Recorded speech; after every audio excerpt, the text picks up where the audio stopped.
Okay, hello everyone. Now I'm going to do a quick video walking you through this activity on the limit of a function, and we're going to be looking at a piecewise defined function. So because I'm going to be using my tablet, I'm going to turn off my video now and flip on tablet mode. So just bear with me for 1 second. Okay, so we're asked to consider a function that is piecewise defined according to the following formula. It says that between -3 and -2, it's going to follow the function, the linear function is defined to be 3 times the quantity x plus 2 plus 2. So that's going to be a line with slope 3. And at -3, which would be right there, the function is going to be -1. But notice that this is not an inclusive less than sign. So I'm going to put an open circle there. And then I'm going to go up 3 over 1. So over 1, up 3, 1, 2, 3. So I think the function does something like that, where it's a line with slope 3, and it ends up approaching the value y equals 2 as x gets close to -2. Now next, this function is defined to be 2/3 x plus 2 plus 1. And the reason I'm grouping these together is it's the same function. It's just that we threw out the point -1. We didn't include that. So I'm going to draw a line that's going to go through -2, 1, the point -2, 1. It's going to end up approaching 2, 3. But there's going to be an open circle because there's no, this is a strictly less than symbol there. And then we threw out the point where x equals -1. So it's going to look something like that. And okay, so hopefully that makes sense. Like it's just a line of slope 2/3. So I know I'm going over 1, 2, 3. Oop, I didn't draw that correctly. It should have gone to the point 1, 3. I'm sorry. So I'm going to go over 1, 2, 3, and go up 1, 2, and I'll end up at the point 1, 3 with an open circle.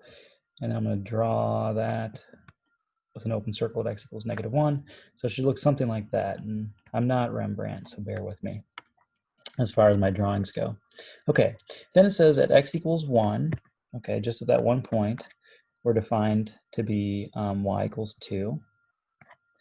And then finally, when x is greater than 1, we're defined to be 4 minus x. So let's see here. If I plug in 1 there, I'd get 3. Is that correct? Yeah. So I think the function does this. It goes down with slope 1. So something like that. Okay, so there's my function. We have, let's see, a hole here and here, filled in point there because we have x is greater than or equal to -2. We have a hole at x equals -1 because we never defined anything at x equals -1. We have a hole up here at x equals 1 and y equals 3, but then it jumps down and is defined to be 2 at x equals 1. And then it's just a line with slope -1 starting at the point 1, 3 and going down. Okay, so there's me plotting it. You can see even professors struggle to make sense of these piecewise defined functions. So just take your time and make sure that that you're checking your points and double checking, I guess, as well.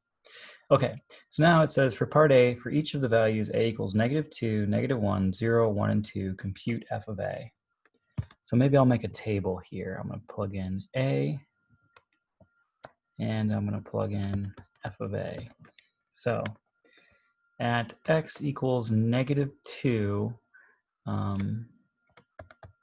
that's this point here. We already computed that f of a was 1, and that's because we have to follow this rule right here when x equals -2. When x equals -1, it's undefined, so I'll put does not exist or undefined, and that's because we never defined the function at x equals -1. When x is 0, then what do we get? Well, if I plug in 0 here, I'm going to get 2/3 times 2 is 4/3 plus 1. So that's 4/3 plus 3/3 is 7/3. So 7 over 3, which is, 2 plus a third there. So it looks like I drew that actually pretty well. And then I have 2 more points to check, 1 and 2. So you go ahead. How about you tell me what happens at x equals 2 when I plug in x equals 1, the pink, that's that pink rule says the function is just 2. So maybe as a Desmos question, I'll ask you, or not, a Kaltura question, I'll ask you to compute what happens when x equals 2. You should get 4 minus 2 and also get 2, I guess. Okay. Now, for each of the values, a equals -2, -1, 0, 1, and 2, determine the left and right hand limits. So now that I've done part A in blue, maybe in red I'll do part B over here. So what I'm going to do is I'm just going to maybe make a table where I have A, and then I have the limit as x approaches A from the left, and the limit as x approaches A from the right of f of x. Now I'll fill this in. Okay, so -2, -1, 0, 1, 2. Okay, so at -2, as x approaches -2 from the left, it looks like the y values are getting closer and closer and closer to 2. Okay, right? The y values are getting closer to 2 there. As x approaches -2 from the right, the y values are getting closer and closer and closer to 1. Okay, you can see that the y value is approaching 1 as x gets close to -2 from the right. Okay, let's see, -1, determine what happens at -1. Well, it looks like the limits agree there, even though the function is not defined at -1. The limits both agree, and I think I get, what is that? 1 plus 2/3 would be 5/3. So 5/3. And then let's see, 0. Well, when I plug in 0, I think I calculated that was 7/3. And finally, when x approaches 1, the left and right hand limit both agree. They're both approaching the value y equals 3, even though the function is defined to be 2 at that point. And finally, at 2, it's just y equals 2.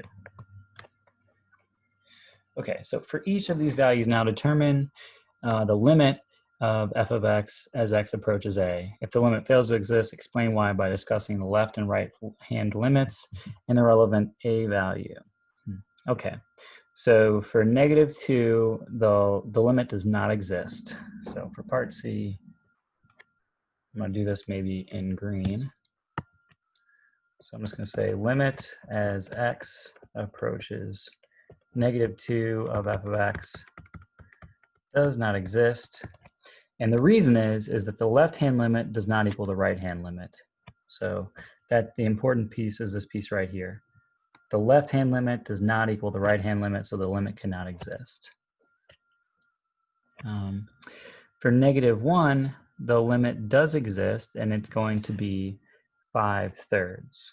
Okay, so I'll just say limit as x approaches -1 of f of x is 5/3, and that's because the left-hand limit equals the right-hand limit. And actually, for the rest of the values, they all exist. So maybe that'll be a Kaltura question. Give me the limit as x approaches 0 or x approaches 1. But the point is that since the left-hand limit and the right-hand limits agree here, we can say that the limits exist and they equal 2, 3, and 7/3, respectively. Okay, so for which values of a is the following statement true? Okay, the limit as x approaches a of f of x does not equal f of a. So to answer this question, we need to look at the table for a and the table for b and compare. So it's true for, well, -2. And that's because, well, f of -2 is 1, but the limit does not exist. So there's no way that does not exist can equal -2. So I guess that's the first thing, is that limit as x approaches -2 of f of x does not exist and that does not equal f of -2, which is 1. Okay, so that's the first one. Then let's see here. It looks like, obviously, a equals -1 is another point where that's true, because then you have the limit is equal to 5/3, but the actual value does not exist. So again, we would write this as limit as x approaches -1 of f of x equals 5/3.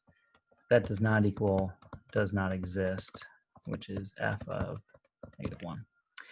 And then for 0, the values are 7/3, 7/3, and 7/3. So the limit does exist and it equals f of a there. And then for a equals 1, then you get that the limit as x approaches +1 of f of x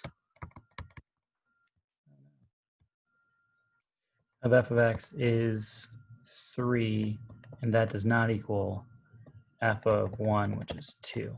So that's, you can see that the limit is 3, but the value is 2 there.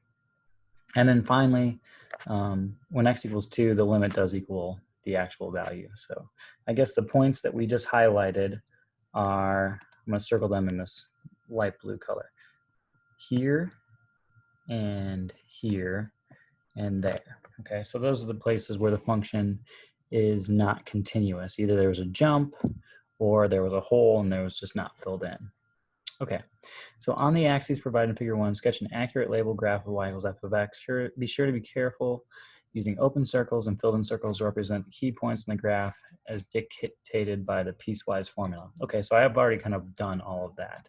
So because the graph was there at the top of the page, I filled it out before reading all the instructions. Okay, so hopefully that helps clarify how to, or review how to plot piecewise defined functions and then calculate left and right hand limits. Have a great day. Bye.